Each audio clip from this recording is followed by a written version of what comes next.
नमस्कार दोस्तों, electrical Y Sanjay में आपका स्वागत है। और यदि आप एसएससी, रेलवे या किसी अदर स्टेट के एग्ज़ाम की तैयारी कर रहे हैं तो ये प्रैक्टिस सेट आपके लिए बहुत ही इम्पोर्टेंट रहने वाला है। तो चलिए दोस्तों, हम स्टार्ट करते हैं क्वेश्चन नंबर 1 से।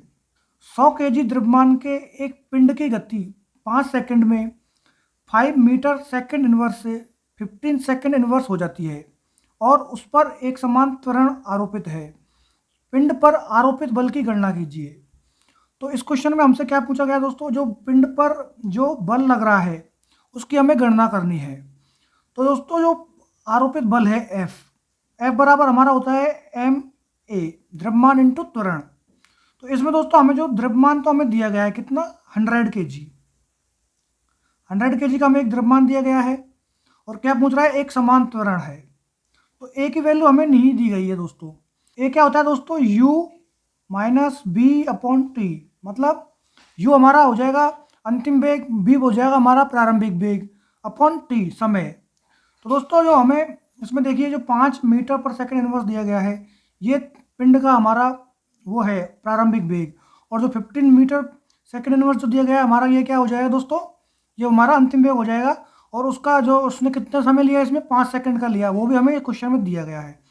तो अब इसको हम सॉल्व करते हैं। अंतिम वेग माइनस प्रारंभिक वेग अपॉन समय t5। तो 15 में से 5 जाएंगे दोस्तों, कितने बचेंगे, 10 अपॉन 5। 5 से 100 काट देंगे तो कितने बचेंगे हमारे पास, 2। इसका मतलब हो गया ए बराबर हमारा कितना आ गया दोस्तों, 2 आ गया। दोस्तों हम अब ए की वैल्यू मिल गई, एम की वैल्यू मिल गई। अब हमें निकालना क्या है, एफ निकालना है, आरोपित बल। ए बराबर हो जाएगा हमारा 100 इंटू ए, जो हमारा ये अभी हमने निकाला 2। तो एफ बराबर हमारा क्या आ जाएगा दोस्तों, 200 न्यूटन। तो दोस्तों फॉर्मूला जो है हमारा फोर्स का, एफ बराबर एम ए होता है। हमें इसने ए की वैल्यू नहीं दी थी तो हमने ए की वैल्यू निकाली। उसके बाद हमारा ए हमारा कितना मिला, तुरंत 2 मिल गया। तो इसको हमने हमने फॉर्मूला में रख दिया, एफ बराबर एम ए में। तो 100 इंटू 2 किया तो हमारा क्या गया, 200 न्यूटन। दोस्तों जो बल होता है उसकी यूनिट होती है न्यूटन। तो हमारा ऑप्शन जो डी है इसका हो जाएगा right answer, 200 newton answer. Question number 2। 4 metre पर सेकंड की एक समान वेग के साथ चलने वाली एक वस्तु में 120 जूल की गतिशील ऊर्जा होती है, तो वस्तु का द्रव्यमान ज्ञात कीजिए। तो दोस्तों हमें गतिशील ऊर्जा जो है वो दी गई है 120 जूल। तो दोस्तों गतिशील ऊर्जा जो होती है हमारी, काइनेटिक एनर्जी उसको बोलते हैं, कि इसे उसको दिखाते हैं। उसका फॉर्मूला होता है हाफ एम बी स्क्वायर। यहाँ पर ये जो है काइनेटिक एनर्जी है वो दोस्तों हमें कितनी दी गई है, 120 जूल दी गई है। और द्रव्यमान हमें ज्ञात करना है और उसका वेग कितना दिया गया है दोस्तों, 4 मीटर पर सेकंड। तो हमें ये भी दिया गया है, इसमें 4 मीटर प्रति सेकंड वेग। तो दोस्तों अब इस क्वेश्चन को सॉल्व करते हैं। 120 बराबर 1/2 इंटू एम हमें ज्ञात करना है। दोस्तों बी हमें दिया गया है 4, तो 4 का स्क्वायर कर देंगे दोस्तों। तो दोस्तों अब इसको सॉल्व करेंगे तो कैसे होगा ये सॉल्व। अब हम m बराबर अगर देखेंगे तो ये हो जाएगा 120, 2 से ये गुणा हो जाएगा दोस्तों, ये 2 इधर चल जाएगा, इंटू 2 अपन 4 खा जाएगा दोस्तों, नीचे आ जाएगा। तो 4 गुणा 4 लिख सकते हैं इसको हम। इसको अगर हम काटेंगे तो 2 से ये कट जाएगा, इसको हम इससे काटेंगे तो 30 बार कट जाएगा, इसको दोबारा काटेंगे तो दोस्तों कितने बार कट जाएगा, 15 बार कट जाएगा। तो दोस्तों जो हमारा द्रव्यमान आएगा, तो हमारा द्रव्यमान कितना जाएगा दोस्तों, m बराबर 15 kg आ जाएगा दोस्तों। इसको सॉल्व करने पर हमें इसमें दिया गया था, काइनेटिक एनर्जी दे दी थी इसने, और हमें इसका जो वेग था एक समान वेग वो दे दिया था v, और हमसे क्या पूछा था m। तो हमारा m आ गया दोस्तों 15 kg। तो हमारा राइट आंसर हो जाएगा option number B, 15 kg। Question number 3। यदि साइकिल की गति दोगुनी हो जाए तो गतिज ऊर्जा हो जाती है। तो दोस्तों जो गतिज ऊर्जा मैंने अभी जो क्वेश्चन बताया फॉर्मूला आपको, काइनेटिक एनर्जी। काइनेटिक एनर्जी क्या होती है दोस्तों, हाफ एम बी स्क्वायर। तो जो काइनेटिक एनर्जी है वो वेग के दोस्तों क्या होती है, स्क्वायर के समानुपाती होती है। तो इसका मतलब ये है, अगर हम साइकिल की गति को दोगुना कर देंगे, अगर गति जो v है उसको हम दोगुना कर देंगे, इसका मतलब क्या है, इसका स्क्वायर हो जाएगा दोस्तों, कितना हो जाएगा, 4। तो काइनेटिक एनर्जी कितनी हो जाएगी दोस्तों, 4 गुना हो जाएगी दोस्तों इसमें। तो इसका जो ऑप्शन जो सी है हमारा, इसका राइट आंसर हो जाएगा option number C. Kinetic energy कितनी हो जाएगी, 4 गुना हो जाएगी किसी साइकिल की। क्वेश्चन नंबर 4, धरती की सतह पर मापने पर एक वस्तु का व्यक्ति का भार 60 न्यूटन है, तो चंद्रमा की सतह पर मापने पर इसका भार क्या होगा।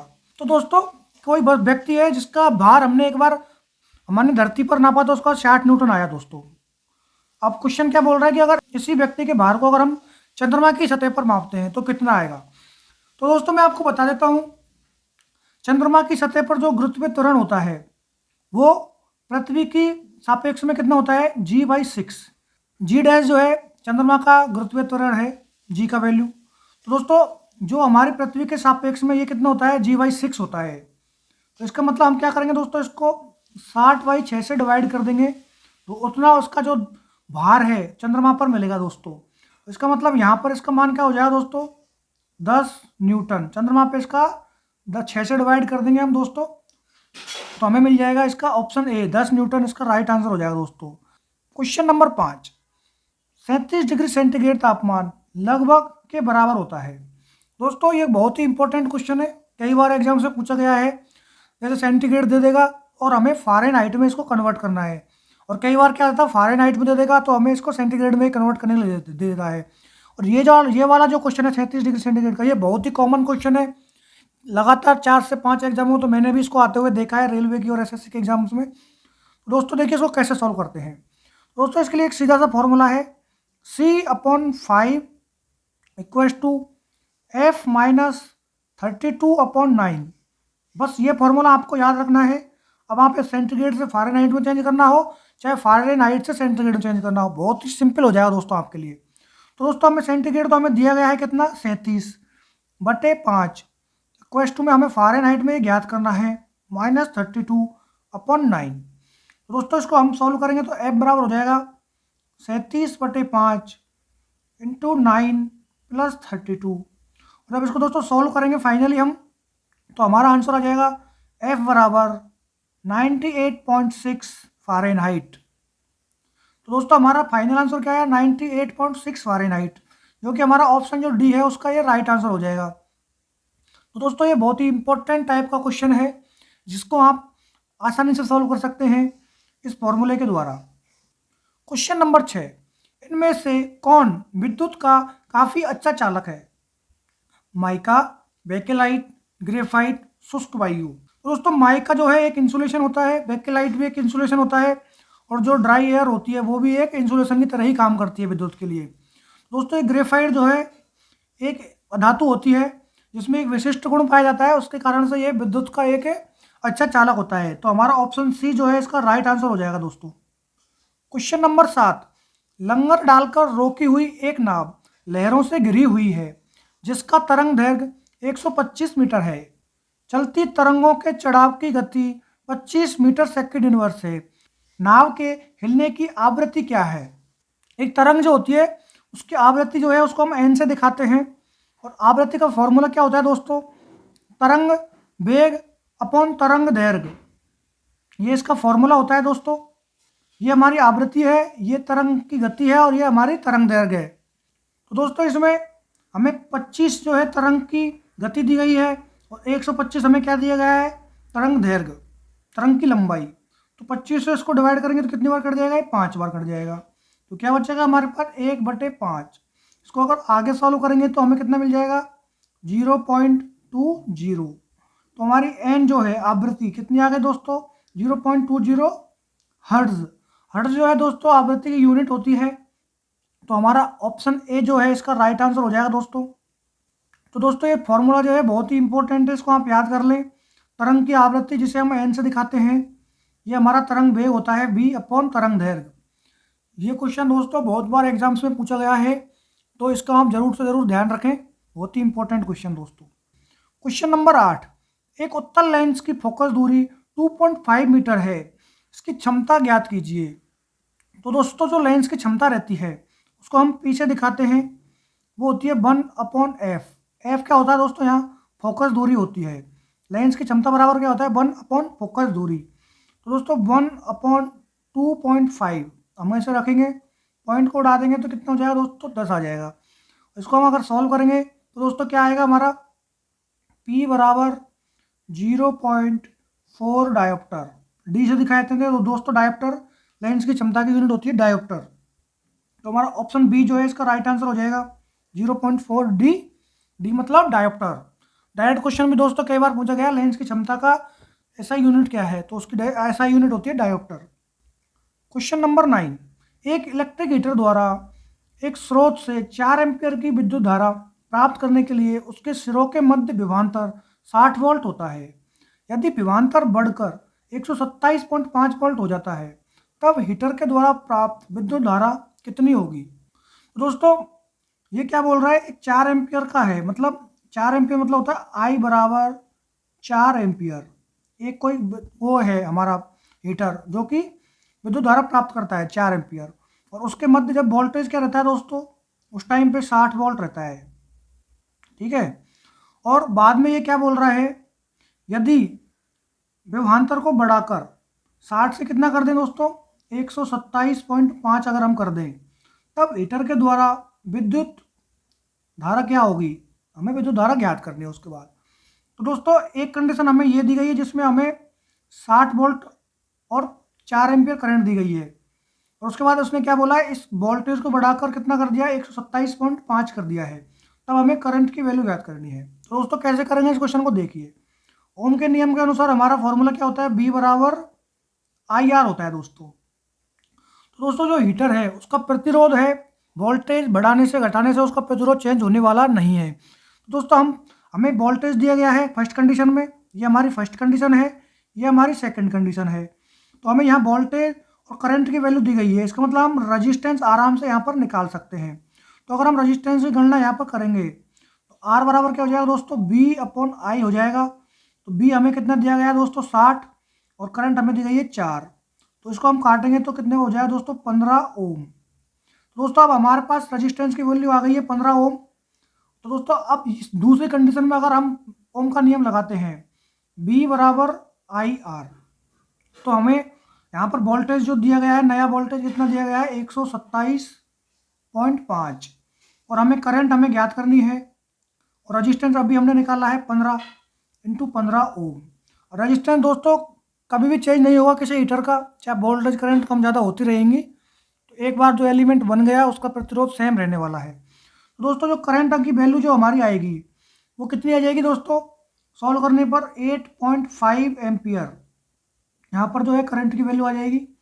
दोस्तों ऑप्शन सी जो हमारा दिखाया है, ऑप्शन सी इसका राइट आंसर हो जाएगा दोस्तों 8.5 एम्पियर। तो दोस्तों ये बहुत ही इंपॉर्टेंट क्वेश्चन है, इस प्रकार के क्वेश्चन एग्जाम में पूछे जाते हैं, तो आप इस पर स्टार लगा लीजिए। और ये क्वेश्चन एग्जाम्स में दोस्तों दोबारा पूछा जा सकता है, थोड़ा लॉजिकल क्वेश्चन भी रहा है। जो दोस्त टेक्निकल से रिलेटेड एग्जाम नहीं देते हैं उनके लिए ये क्वेश्चन टफ है। क्वेश्चन नंबर 10, पदार्थ के प्रतिरोध को प्रभावित करने वाले कारक हैं।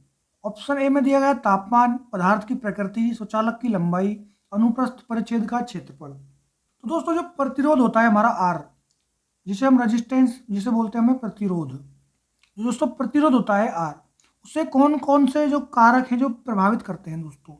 तो मैं दोस्तों आपको बता देता हूँ, जो पदार्थ का जो प्रतिरोध होता है वो तापमान के ऊपर भी प्रभावित होता है, पदार्थ की प्रकृति के आधार पर भी उससे प्रभावित होता है, और उसका जो क्रॉस सेक्शनल एरिया होता है, अनुप्रस्थ क्षेत्र भी उसको जो बोलते हैं, उसके आधार पर भी होता है, सुचालक की लंबाई के आधार पर भी वो होता है, और अनुप्रस्थ परिच्छेद का क्षेत्रफल जो होता है उसके आधार पर भी वो उस पर प्रभावित होता है। तो दोस्तों ये जो चारों ऑप्शन है इसके राइट आंसर हैं, मतलब ये चारों चीज़ों पर इसका चारों जो कारक हैं प्रतिरोध को प्रभावित करते हैं। तो इसका ऑप्शन ए में जो देखिए दोस्तों ए और बी और सी और डी जो है इसका राइट आंसर हो जाएगा दोस्तों। तो दोस्तों ये जो क्वेश्चन है, ये क्वेश्चन यूँ समझ लीजिए कम से भी कम लगातार 8 एग्जाम्स में तो मैंने देखा है आते हुए लगातार। पिछली बार जो एनटीपीसी, रेलवे ग्रुप डी और लोको पायलट और जो आरआरबी जेई का एग्जाम हुआ था उनमें लगभग 2-2 शिफ्ट में ये क्वेश्चन पूछा गया है। तो ये क्वेश्चन दोस्तों बहुत ही इंपॉर्टेंट है, इस पर आप डबल स्टार लगा लीजिए और आप इसको याद ही कर लीजिए। इसका जो चारों कारक हैं तापमान, पदार्थ की प्रकृति, स्वचालक की लंबाई और अनुप्रस्थ परिच्छेद का क्षेत्रफल जो है प्रतिरोध, उन सभी कारकों पर निर्भर करता है। क्वेश्चन नंबर 11, प्रतिरोधकता की एसआई इकाई क्या है। तो दोस्तों जो प्रतिरोधकता होती है हमारा एक फॉर्मूला होता है आर बराबर रो एल अपॉन ए। ये प्रतिरोध का फॉर्मूला होता है दोस्तों, जिसमें दोस्तों ये रॉ जो है ये प्रतिरोधकता होती है दोस्तों इसमें। तो दोस्तों जो रॉ है प्रतिरोधकता वो है, इसको अगर हम लिखेंगे तो क्या हो जाएगा दोस्तों, ये रॉ बराबर RA/L। तो इसकी हमें ऐसा यूनिट निकालनी है। तो रजिस्टेंस का हमारा क्या होता है, ओम होता है। और जो ए है अनुप्रस्थ काट क्षेत्रफल, इसका क्या हो जाएगा दोस्तों, मीटर स्क्वायर हो जाएगा। और लेंथ को हम किस में लिखते हैं, मीटर में।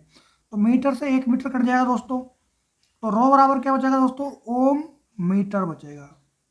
तो दोस्तों हमारी जो प्रतिरोधकता है उसकी एसआई यूनिट क्या हो जाएगी, ओम मीटर हो जाएगी दोस्तों। तो इसका ऑप्शन ए जो है इसका राइट आंसर हो जाएगा, ओम मीटर। दोस्तों ये क्वेश्चन भी बहुत इंपॉर्टेंट है और इसको दोस्तों बहुत लोग गलत करते हैं। प्रतिरोधकता और प्रतिरोध में दोस्तों अंतर होता है। तो देख लीजिए दोस्तों, ये फॉर्मूला जो है यहाँ पर आर जो है यहाँ प्रतिरोध है, और ये जो रो दिखाया गया है, ये जो सिंबल है रो का, ये हमारी क्या है, प्रतिरोधकता है। तो दोस्तों ये फॉर्मूला है, इससे हमने अभी इसकी यूनिट निकाली है, ओम मीटर। तो प्रतिरोध की जो यूनिट होती है ओम होती है, प्रतिरोधकता की यूनिट क्या हो जाएगी, ओम मीटर हो जाएगी। तो दोस्तों इन दोनों का अंतर मैंने आपको बता दिया है। अब आप ये क्वेश्चन कभी गलत नहीं करेंगे। क्वेश्चन नंबर 12, एक इलेक्ट्रिक ओवन की रेटिंग 2500 वाट है, इसके द्वारा 5 घंटे में उपयोग की जाने वाली ऊर्जा कितनी होगी। तो दोस्तों जो ऊर्जा का जो हमारा फॉर्मूला होता है, ई बराबर होता है P into T, power into time. तो हमें यहाँ पर पावर कितनी दी गई है दोस्तों, 2500 वाट दी गई है। और टाइम कितना दिया गया है दोस्तों, 5 घंटे दिया गया है। तो दोस्तों इसको 5 से हम अगर मल्टीप्लाई करेंगे तो 25 5 कितना होता है, 125 हो जाएगा दोस्तों, 125 इंटू 00। तो दोस्तों जो हमारी ऊर्जा की यूनिट है वो होती है, क्या होती है, वाट आवर। लेकिन दोस्तों जो यहाँ पर है हमें जो वाट आवर में नहीं दिया गया है, किस में दिया गया है यूनिट, किलो वाट आवर में दिया गया है। तो दोस्तों किलो वाट आवर में इसको कन्वर्ट करने के लिए, किलो में कन्वर्ट करने के लिए क्या करेंगे हम, 1000 से इसको क्या कर देंगे, डिवाइड कर देंगे दोस्तों।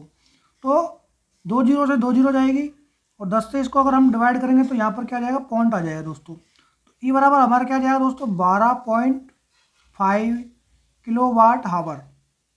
तो दोस्तों ये जो हमारी एनर्जी है वो कितनी आ जाएगी, 12.5 किलो वाट आवर। मतलब 5 घंटे में हमारा एक इलेक्ट्रिक ओवन 12.5 यूनिट की बिजली खर्च करेगा दोस्तों। किलो वाट आवर जो दोस्तों होता है, 1 किलो वाट आवर को ही हम क्या बोलते हैं, एक 1 यूनिट बोलते हैं। मतलब 1 किलो वाट आवर के कोई ओवन या हीटर द्वारा कंज्यूम की गई एनर्जी हमारी 1 यूनिट एनर्जी कहलाती है। तो दोस्तों ये भी आपको ध्यान रखना है। तो हमारा इसमें ऑप्शन बी जो है राइट आंसर हो जाएगा दोस्तों। एनर्जी बराबर होता है पावर इंटू टाइम। पावर हमें 2500 दिया गया था, टाइम हमें 5 घंटे दिए गए थे। लेकिन दोस्तों ये हमारा वाट आवर में आया था, इसको हमने किस में चेंज किया बाद में, किलो वाट आवर में। तो इसको हमने किससे कर दिया, 1000 से डिवाइड किया था। तो हमारा आंसर आ गया 12.5 kilowatt hour. Question number 13, dynamo में विद्युत धारा के सिद्धांत का उपयोग करके उत्पन्न की जाती है। तो दोस्तों डायनेमो में कौन सा सिद्धांत का उपयोग किया जाता है वो आपको मैं बताता हूँ। विद्युत चुंबकीय प्रेरण, विद्युत चुंबकीय विकिरण, विद्युत चालन, विद्युत चुंबकत्व। दोस्तों ऑप्शन ए जो है इसका राइट आंसर हो जाएगा, विद्युत चुंबकीय प्रेरण। विद्युत चुंबकीय प्रेरण के सिद्धांत पर डायनेमो कार्य करता है दोस्तों। तो यह भी आपको ध्यान रखना होगा दोस्तों, डायनेमो का बहुत बार क्वेश्चन पूछा गया है एग्जाम्स में, तो ये क्वेश्चन भी आपके लिए इंपॉर्टेंट है, आपको याद रखना है दोस्तों। ये जो डायनेमो जो होता है दोस्तों, ये मैकेनिकल एनर्जी को इलेक्ट्रिकल एनर्जी में कन्वर्ट करता है, ये भी आपको ध्यान रखना है दोस्तों। क्वेश्चन नंबर 14, सूर्य में सौर ऊर्जा के उत्पादन के समय निम्न में से कौन सी अभिक्रिया संपन्न होती है। नाभिकीय विखंडन, अपघटन, नाभिकीय संलयन, दहन। सूर्य से जो हमें ऊर्जा मिलती है, सौर ऊर्जा, उसमें एक नाभिकीय संलयन का उत्पादन होता है, जो कि हमारा ऑप्शन सी में दिया गया है, जो हमारा राइट आंसर है दोस्तों। क्वेश्चन नंबर 15, सितारों में प्लाज्मा बनने का कारण है उच्च तापमान, उच्च दाब, कम दाब, कम तापमान। तो दोस्तों जो सितारे जो होते हैं हमारे स्टार्स, जिनको हम तारे बोलते हैं, उनमें प्लाज्मा बनने का मुख्य कारण होता है दोस्तों उच्च तापमान। तो दोस्तों इसका हमारा ऑप्शन ए जो है इसका राइट आंसर हो जाएगा दोस्तों। तो दोस्तों ये जो क्वेश्चंस हैं एग्जाम्स में 4 से 5 बार रिपीट हुए हैं, इसलिए मैं इस प्रैक्टिस सेट में इस प्रकार के क्वेश्चंस लेकर आया हूँ। अगर आपको ये क्वेश्चंस अच्छे लगे हों, आपको ये वीडियो अच्छा लगा हो, तो आप चैनल को लाइक करें, सब्सक्राइब करें और शेयर करना ना भूलें। आज के लिए धन्यवाद दोस्तों।